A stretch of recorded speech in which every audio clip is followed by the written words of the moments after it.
In the shadowed waters of the South Pacific, sailors whispered about a ghost, a warship that spat fire faster than any they'd ever seen. Its guns didn't thunder. They roared in a staccato rhythm, like 1,000 typewriters hammering the same line of fate.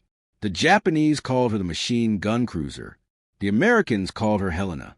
History would remember her as the ship that refused to die.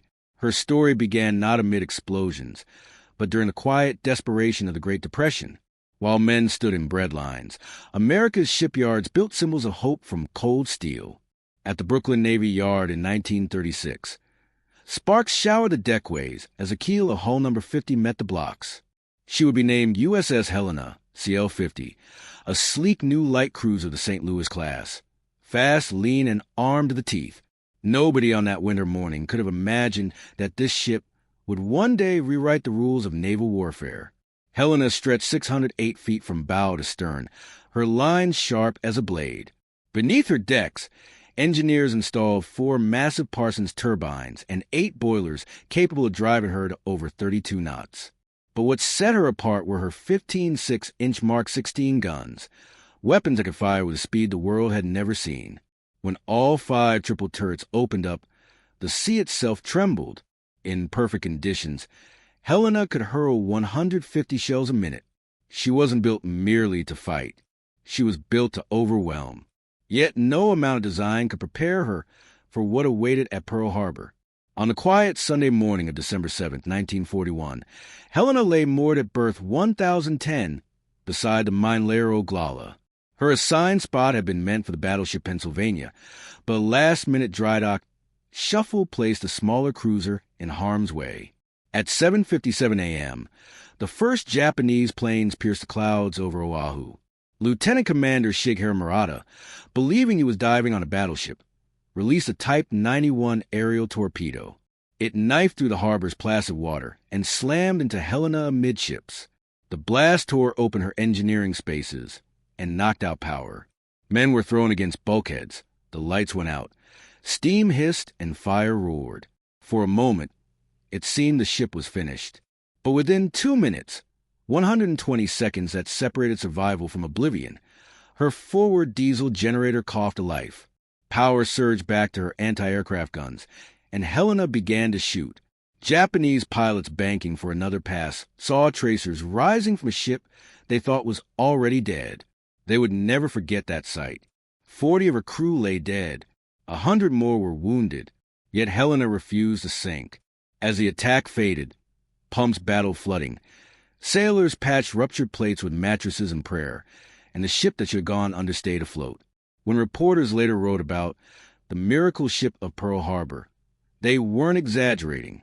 Days later, she limped into dry dock, her sides ripped but her spirit unbroken. In the months that followed at Mare Island Naval Shipyard, Helena was reborn, not repaired but reinvented. Her outdated gun mounts were replaced with quadruple 40mm Bofors batteries, and she became one of the first cruisers to carry the revolutionary SG surface search radar. With it, she could see through fog, darkness, even rain. Where older captains trusted their eyes, Helena trusted the invisible. Under the command of Captain Robert H. English and later Captain Gilbert C. Hoover, her crew drilled like fanatics. They learned to fire by radar, to fight in darkness, to repair, reload, and fight again. "We will not be caught sleeping twice," Hoover told them. They didn't need reminding.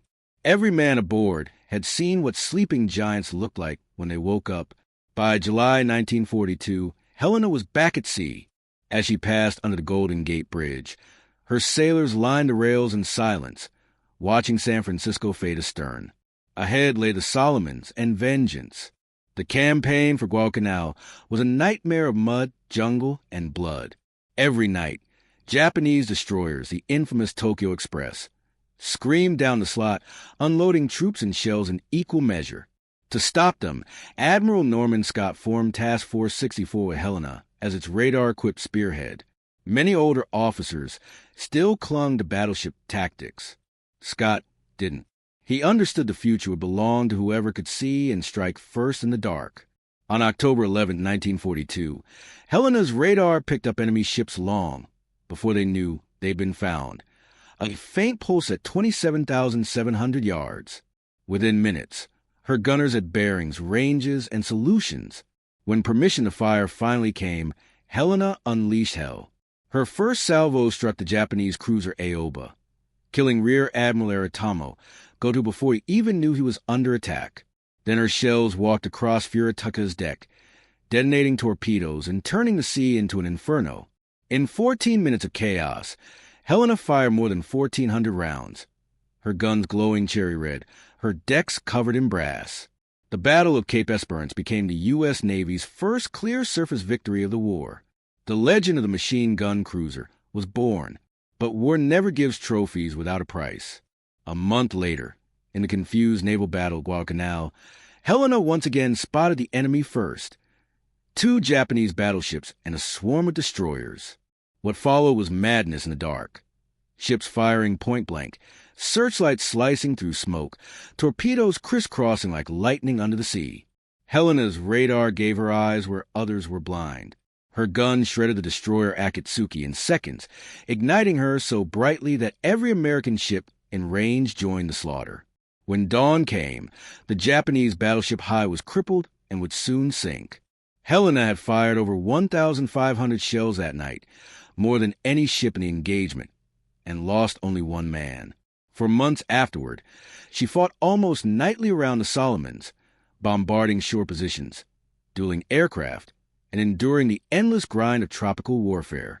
Malaria, heat, and exhaustion claimed nearly as many men as shrapnel. Yet morale endured.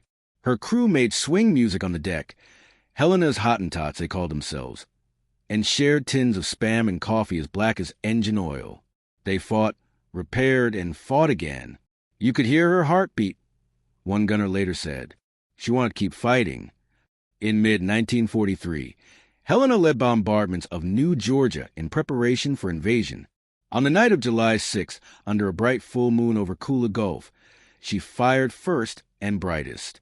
Her radar had already painted the approaching Japanese destroyers, and within seconds her turrets opened up. Shells screamed through the air. Targets vanished in blossoms of fire. But the light from her own guns betrayed her. Japanese destroyers launched a wall of Type 93 long lance torpedoes, and fate finally caught up. 3 struck home. The first tore away Helena's bow in a column of flame. The second and third broke her spine. Power failed, deck split, and she began to jackknife amid the screaming of steam and men. Yet even as water filled her compartments, the aft turrets kept firing. Gun crews loaded by hand until the sea rose over their knees. Only when the ship literally broke apart did Captain Charles P. Cecil give the order no sailor ever wants to hear: abandon ship. What followed was an ordeal almost beyond belief. Hundreds of men clung to wreckage in oil-slicked water as sharks circled and Japanese planes strafed. Through the night, destroyers Nicholas and Radford braved enemy fire to pull survivors aboard. Others drifted for days, guided by coast watchers and island villagers who risked execution to help them. Out of 868 souls, roughly 700 survived. Helena's stern section, still floating, finally slipped beneath the waves only after the last men were safe, as if the ship herself refused to dive before her crew was rescued. Decades later, divers would find her resting 2,800 feet down in the black waters of Kula Gulf, her gun still trained toward the horizon, as though waiting for another battle. The sea is cruel to memory. It buries the proud and swallows their stories whole. But Helena would not be forgotten. In the hours after her destruction, survivors floated through wreckage slick with oil and blood. The tropical night felt endless. Some men prayed, others sang to stay awake. The ocean whispered against the twisted plates of steel that had once been their home.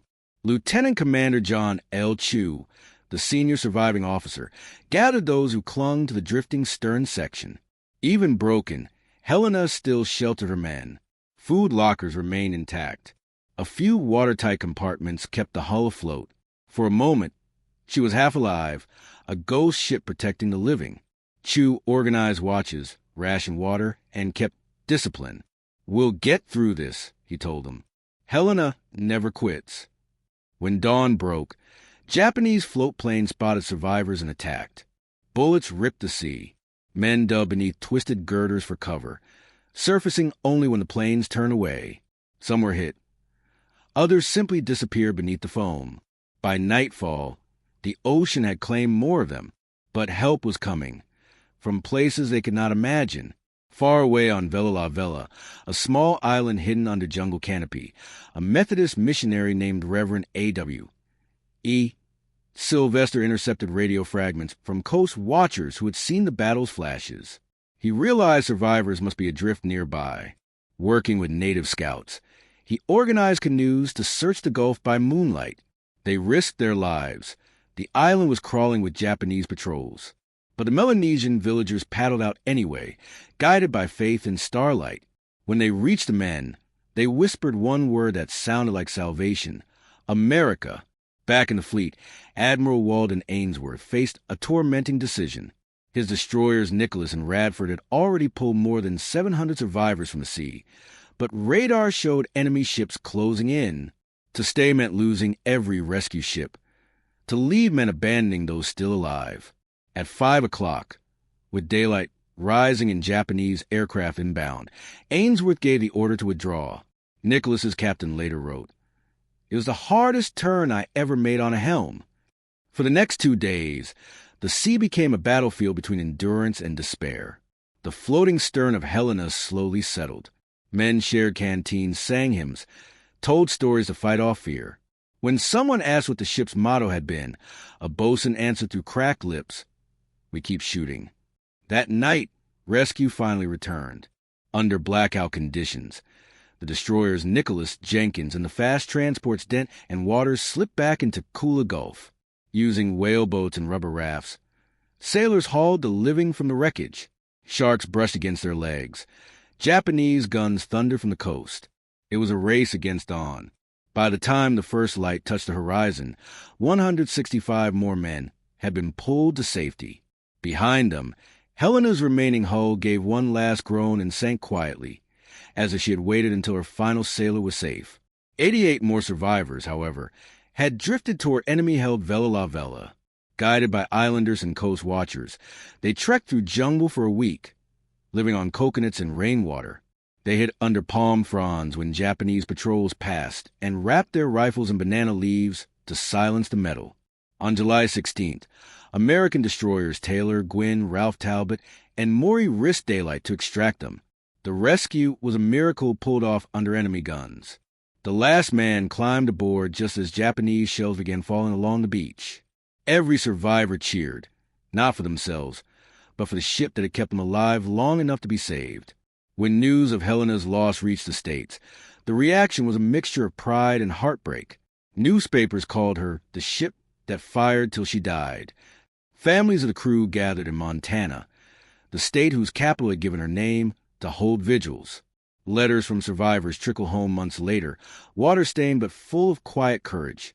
One sailor wrote, "She was alive, you know. You could feel it. She didn't sink. She just went home another way." Within the Navy, Helena's story became a case study.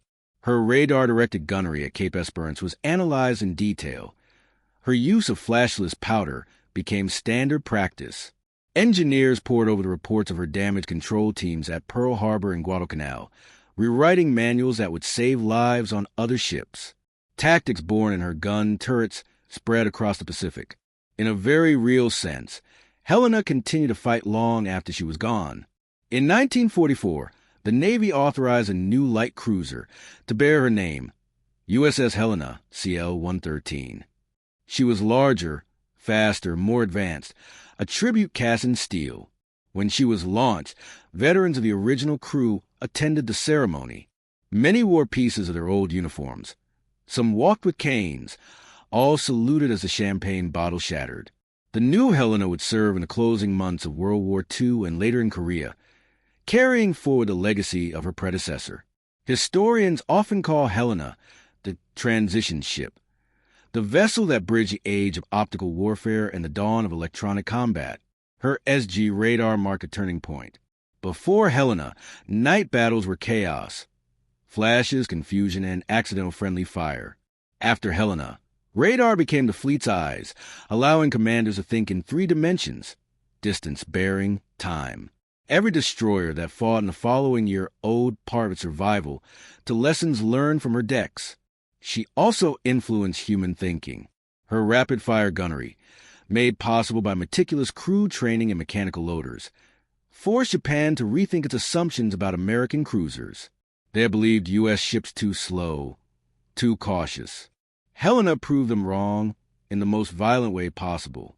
Japanese survivors later spoke of her as a demon ship, appearing from darkness and drowning them in explosions. Fear became part of her arsenal.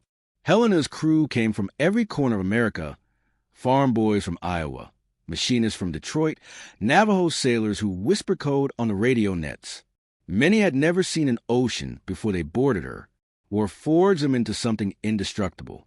They invented rituals: a lucky coin welded into Turret 3's base, a battered coffee mug pass between gun captains, songs sung before every action. When the torpedoes hit, those same men gave their life jackets to others, manned pumps until water reached their throats, and kept the guns firing while the deck split beneath them. Years later, one survivor said, "We weren't heroes. Helena was. She just let us borrow some of her courage." For 75 years, Helena lay in darkness. Fishermen sometimes reported sonar echoes on calm nights in Kula Gulf, but no one knew for sure. Then in April 2018, a team aboard Paul Allen's research vessel RV Petrel used autonomous submersibles to scan the seabed. At 2,800 feet down, they found her, hull number 50, clearly visible on the stern, her guns still trained to port as if guarding an invisible enemy. Cameras showed coral blooming along her rails, fish darting through shattered passageways, and the remains of the mighty turrets that once spat fire faster than any ship afloat. When the footage reached surviving crew members and their families, many wept. It wasn't grief, it was homecoming. "She's still standing her watch," one old sailor whispered. Time turned the machine gun cruiser into more than a warship. She became a story about endurance, about what ordinary people can do when history leaves them no choice. Her service record listed 7 battle stars: Pearl Harbor, Cape Esperance, Guadalcanal, Kula Gulf among them. But numbers cannot measure what she gave.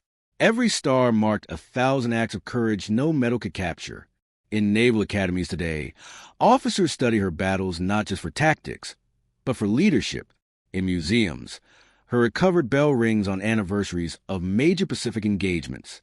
And in the city of Helena, Montana, school children still learn that the ship bearing their city's name fought harder than any cruiser had the right to.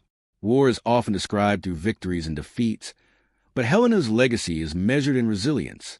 She embodied the transition from despair to determination, from the ashes of Pearl Harbor to the burning skies over Guadalcanal.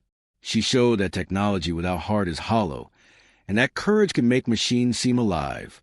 If you stand today on the waters of Kula Gulf and listen closely, locals say you can still hear distant thunder on calm nights. 5 quick cracks, a pause, then another burst. Some call it the surf hitting coral. Others say it's the echo of Helena's guns, still firing in defense of her crew. From the day her keel was laid to the night she broke apart, Helena's life spanned only 7 years. Yet within that brief time, she lived more than most ships could in a century. She endured an attack that should have sunk her, fought battles that changed naval doctrine, and died ensuring her men survived. She proved that greatness is not measured in tonnage or armor, but in will. When asked what Helena meant to them, survivors always gave the same answer: she was one hell of a fighting ship. Beneath the waves of the Pacific, where sunlight fades and silence rules, a name still waits: Helena. She sleeps among coral and memory, her turrets pointing toward the surface like prayers in steel. The war ended, the world moved on, but her story remains, a reminder that courage, once lit, never truly goes out. They called her Machine Gun Helena. She lived fast, fought furious, and died unbroken. And somewhere in the deep, she still keeps watch.